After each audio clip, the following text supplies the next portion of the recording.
You call that a landing? My grandmother could do better, and she's just a pile of rocks, Sergeant Gale barked through the comms, eyeing the giant crater that now marred the once green field. The alien craft sat at the bottom, an enormous saucer-shaped vessel, twisted and dented from what must have been the least graceful touchdown in history. The military had been on high alert for weeks, since unidentified objects were spotted orbiting Earth. There were plenty of wild theories: rogue asteroids, secret government projects, or even wayward satellites. But the truth was far stranger and funnier. High above, the invaders from a distant star system had concocted what they believed was the perfect plan. Earth was, by their assessment, a gold mine of resources, and poorly defended. Its gravity was a mild 1 g.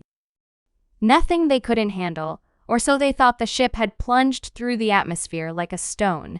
Despite the crew's best efforts to maintain control, its shields had shattered the moment they hit the thermosphere, and what followed was a series of increasingly frantic attempts to slow their descent.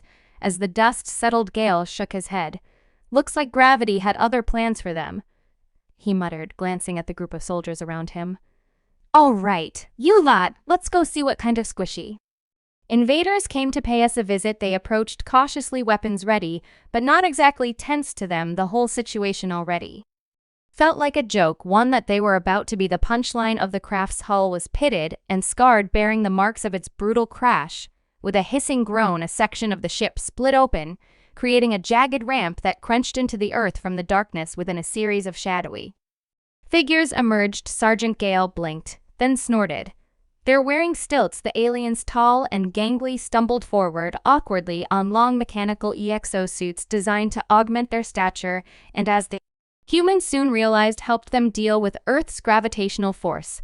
The suits whew and creaked under the strain, betraying the fact that these invaders had vastly underestimated just how heavy things could get down here. Welcome to Earth, Gale shouted, waving a hand in mock hospitality. Did you enjoy your fall? The lead alien, teetering precariously on his metal legs, turned its bulbous head toward the sergeant. Its voice, translated through a buzzing device strapped to its neck, came out as a warbled growl. We demand your immediate surrender, it stammered, struggling to hold itself upright behind it. The others swayed in their suits, clearly fighting a battle just to stay vertical. Right, Gale replied dryly. Let's see how that goes for you, Private Harris. Standing beside Gale couldn't suppress a laugh. They're barely holding it together, sir. I think our gravity's kicking their butts. That's what you get for skipping leg day. Another soldier quipped, eliciting a ripple of chuckles among the ranks. The aliens, however, were dead serious. One of them raised what appeared to be a weapon, a sleek metallic rod that immediately began to glow at its tip. It would have been an impressive show of force if it hadn't wobbled in the alien's grip. The creature, fighting to keep both its arm and the weapon aimed at the humans. Take cover, Gale ordered. But his voice carried more amusement than concern. He watched as the alien struggled, then finally lost its battle with gravity. Its knees buckled, and with a crunching thud, it collapsed face first onto the ground. The rod bouncing harmlessly away, the scene dissolved into chaos. But not the kind the aliens had anticipated. As more of them attempted to step forward, their legs wobbled and buckled under the crushing force of Earth's gravity. One by one, they toppled, arms flailing, suits groaning as they hit the ground with heavy, resounding thuds. Looks like we've got ourselves an invasion of toddlers learning to walk, Harris remarked, struggling to contain his laughter. The lead alien, still face down in the dirt, grumbled incoherently before raising its head. You humans cheated, croaked. Your planet is cursed. Gale stifled a laugh and walked forward, crouching down in front of the alien leader. Not cursed, pal, just a bit more intense than you expected. He tapped the alien suit leg with the barrel of his rifle. You guys really should have done your homework before dropping by uninvited. The alien, now propped up on its elbows, stared at the sergeant. You will not prevail. We will adjust her, Gale said, standing up. Well, while you're busy adjusting, we'll be here not breaking a sweat. He turned to his squad. All right, boys, let's round him up and be all there. Having a rough day, the soldiers moved in, coring the defeated invaders, who despite their best efforts couldn't seem to find their balance. That sight was almost pitiful. These supposed conquerors, unable to even stand on their own 2 feet. Some of the aliens attempted to activate their weapons, only for their hands to tremble and drop the devices with each futile attempt. You think they've got reinforcements coming, Harris asked as they herded the aliens into a makeshift holding area. Hale scratched his chin thoughtfully. If they do, They'll probably end up the same way. I mean, look at them. He gestured to the invaders now sitting in a sullen, defeated line on the ground. Gravity's our best defense. You can't invade a planet when you're too busy fighting to stand up straight. The lead alien finally managed to sit up, though it wobbled unsteadily. We underestimated it, admitted through gritted mandibles. No kidding, Gale replied, crossing his arms. You see, it's not just the gravity here. It's the weather, the terrain, the critters. Everything on this planet is built to withstand some serious pressure, and you brought stilts to a tank. Fight. The alien leader glared but remained silent, its bulbous eyes narrowing in a mixture of frustration and resignation. The other aliens seemed equally demoralized, their plans of invasion literally crushed by the one force they couldn't anticipate, Earth's relentless pull. Harris leaned over to Gale, whispering, "So what now do we call it?" "In not yet," Gale replied, smirking. "Let's see if they have a plan B. I'm curious how they'll handle, say, climbing a hill." The soldiers chuckled, casting glances at the sprawling forested mountains in the distance. If the aliens thought landing was hard, navigating Earth's rugged terrain would be the real test. The alien sat in a dejected line on the grassy field, occasionally glancing up at the sky, as if hoping for a miracle to whisk them away from Earth's crushing grip. Sergeant Gale paced back and forth, his eyes fixed on their captured guest. He could almost feel the gears turning in their heads as they processed the situation. These invaders weren't giving up. They were regrouping, thinking. And that's what worried him. Sir Harris spoke up, approaching with a report in hand. "Our scouts did a quick recon around the area. It looks like their ship's still operational, but they're not going anywhere fast. Engines are fried, and their landing left quite the impression." He pointed to the sizable crater behind them, where the alien craft had embedded itself into the earth. "Good. Keep an eye on them," Gale replied, not taking his eyes off the aliens. "They're plotting something. I can feel it." As if on cue, the lead alien finally moved awkwardly, shifting its weight to stand the whine of its exosuit's motors indicated how much the strain the Earth's gravity still exerted on its frame. It wobbled, but remained upright, casting a look of defiance toward the humans. "We have not surrendered," it hissed through the translator. The other aliens perked up, a murmur of resolve passing through their ranks. Despite their initial defeat, a fire still burned within them, one that gravity alone couldn't quench. Gale raised an eyebrow, unimpressed. "All right, tough guy. What's next? Another clumsy attempt to take over the planet while you can barely stay on your feet?" The alien's eyes narrowed, and it jabbed a spiny finger toward the nearby hills. "There," it said, wheezing slightly. "Test terrain. We will adapt." The sergeant smirked. "You sure about that? Climbing those hills is a challenge for even us, and we're used to this place." "We will prevail," the alien insisted, though it swayed on its mechanical legs. A few of its companions seemed ready to protest, but they fell silent under its determined glare. "Suit yourselves," Gale replied, shrugging. "We'll be right behind you in case you need a hand or a stretcher." The aliens formed a shaky line, their movements slow and laborious as they started toward the hills. The humans followed, maintaining a safe distance, but staying close enough to intervene if things got out of hand. Gale had to admit he was curious about how far the aliens would go to prove themselves. "Place your bets," Harris, Gale muttered as they walked. "How long before they collapse again?" Harris chuckled. "I'm giving them 10 minutes tops. Those hills are steep, and they barely figured out how to walk on flat ground." The ascent began with a gradual incline, nothing too difficult for the humans, who navigated the terrain with practiced ease, but for the aliens it was a different story. Their exosuits struggled, whining and clanking with each step. Still, they pressed on, their leader at the front stumbling forward in what could only be described as a mix of stubbornness and pride. "Why do they even bother?" Private Kent whispered, shaking his head. "You'd think they'd call it quits after their crash landing. They're trying to save face." Gale replied, "If they retreat now, they'll go back home. It disgrace their society, probably values determination, or some nonsense. It's like they'd rather fail spectacularly than admit defeat." The hill grew steeper, and the aliens progressed, slowed. One of them tripped, crashing onto its knees with a thud. It struggled to rise, but its limbs trembled violently, betraying the suit's limits. Gale watched, half expecting the rest of the group to abandon their fallen comrade, but to his surprise, 2 others stopped to help it up. "Well, I'll be," Harris remarked. "Looks like they've got some spirit, or they're desperate," Gale said, though he couldn't hide a hint of admiration. "Either way, they're not giving up." "Makes you wonder how they even thought invading Earth was a good idea in the first place." The lead alien paused, turning to glance back at Gale. "You think us foolish?" it gasped, struggling for breath. But we learn adapt evolve. Gale crossed his arms, maintaining his distance. Learn all you want. But Earth doesn't play fair. You're not dealing with just us humans. You're up against everything this planet throws at you. Gravity is just the start. The alien nodded, or at least attempted to. Its movements were sluggish, and it looked on the verge of collapsing, yet it resumed its climb, planting one foot in front of the other with an almost mechanical rhythm behind it. The others followed their progress, slow but steady. They're actually doing it, Kent murmured in disbelief.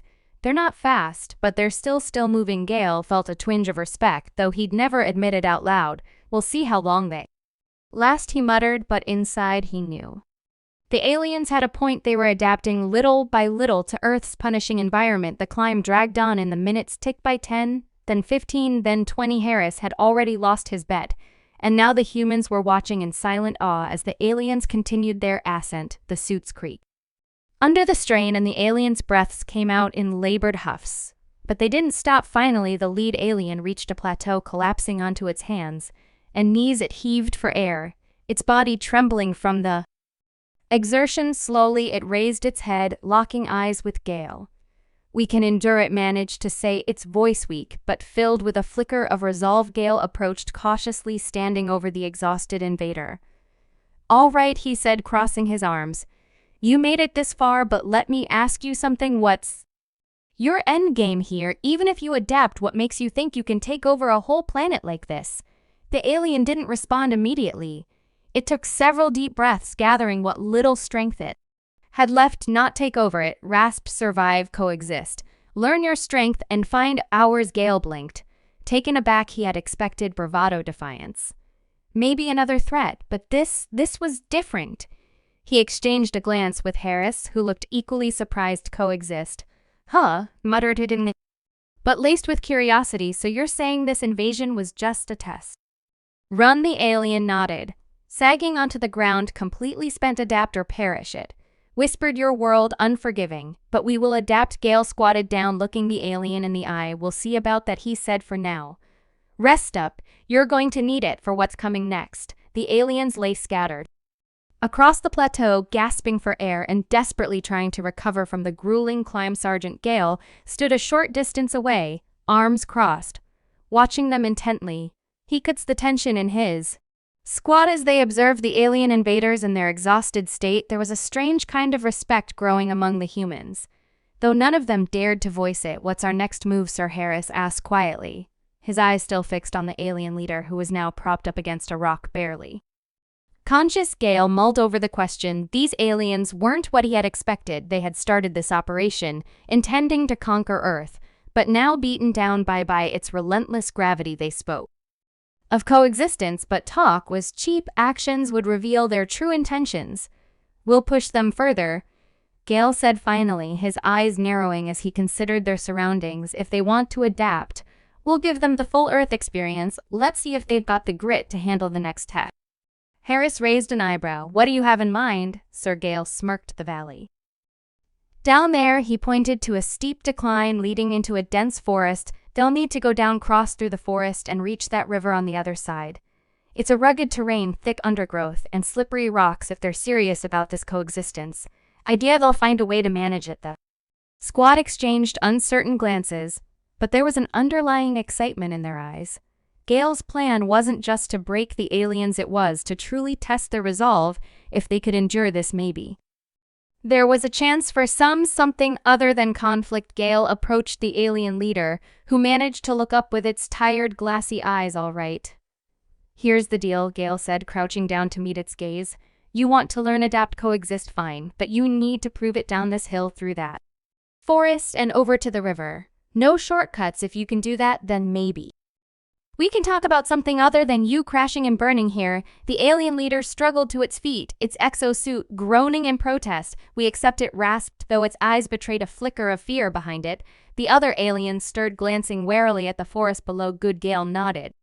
Stepping back, "Your move." The aliens lined up at the edge of the plateau, looking down at the steep slope. With a faint hum, their suits adjusted, compensating for the incline. Slowly, they began their descent. Moving with exaggerated caution, Gale and his squad followed at a distance, keeping a close eye on their alien counterparts. The slope was treacherous, littered with loose rocks and slick patches of mud. It wasn't long before the first alien slipped, its legs skidding out from under it. It tumbled halfway down, sparks flying from its suit as it tried to break its fall. The others paused, glancing back at their fallen comrade, but the leader motioned for them to continue. Keep going. It barked, its voice strained but commanding. With a grunt, the fallen alien struggled back to its feet and resumed its descent, battered but not broken. "They're really giving it their all," Harris muttered, unable to hide a surprise. "Didn't think they'd make it this far. They're stubborn." "I'll give them that," Gale replied. Though his voice was less harsh than before, he couldn't deny that their persistence was impressive. They were pushing their limits, adapting bit by bit to the harsh realities of Earth's gravity. The aliens reached the bottom of the slope, panting and leaning heavily on each other for support. They turned their eyes toward the forest, where dense vegetation promised a new set of challenges. Without hesitation, the leader took the first step into the undergrowth, the others following close behind. The forest was unforgiving. Vines tangled around their legs, branches whipped at their faces, and roots threatened to trip them at every step. The aliens moved slowly, methodically, learning to navigate the terrain. Occasionally, one would stumble, catching itself just before falling. Despite the setbacks, they pressed forward, sweat dripping from their faces as they maneuvered through the natural obstacle course. Hours passed, and the squad trailed them silently, Gale's expression unreadable. The forest grew thicker, the ground more uneven. The aliens were visibly struggling, their suits creaking under the strain. But they didn't stop. At last, past, the sound of rushing water echoed through the trees. The river came into view, its surface sparkling under the sunlight. The aliens paused at its edge, eyes widening in both relief and fear. The river was the final barrier. "Well, looks like they made it this far," Harris remarked, wiping sweat from his own brow. "But can they cross it?" The alien leader stepped forward, looking back at its team together. It wheezed slowly, cautiously. It waded into the river, the water rising up to its knees. The others followed their steps, hesitant but determined. For a moment, it seemed as though they might be swept away. The current tugged at their legs, their suits groaning as they fought to maintain balance. But inch by inch, they made their way across, gripping each other for support. Gale watched, arms crossed, as they finally reached the far bank, collapsing onto the ground in sheer exhaustion. They had done it. They had endured Earth's challenge one grueling step at a time. The sergeant approached, standing over the leader, who lay gasping on the ground. "All right," Gale said, his voice softer than before. "You've proven your point. You're not just here to take, you're here to learn. That's a start." The alien turned its head, looking up at him with eyes that gleamed with both exhaustion and something else. "Hope we wish to coexist," it managed to say, its voice barely a whisper. Gale nodded, extending a hand to the alien. "Then let's start fresh. We'll figure this out together. But remember, gravity's always going to be against you here. You'll have to keep adapting every day." The alien hesitated for a moment before reaching out, gripping Gale's hand with a surprising strength. "We will," as Gale helped it to its feet. He couldn't help but feel a strange sense of camaraderie. Maybe they had a long road ahead, but for now, Earth had given them a brutal lesson in humility, and it was one they seemed willing to learn from.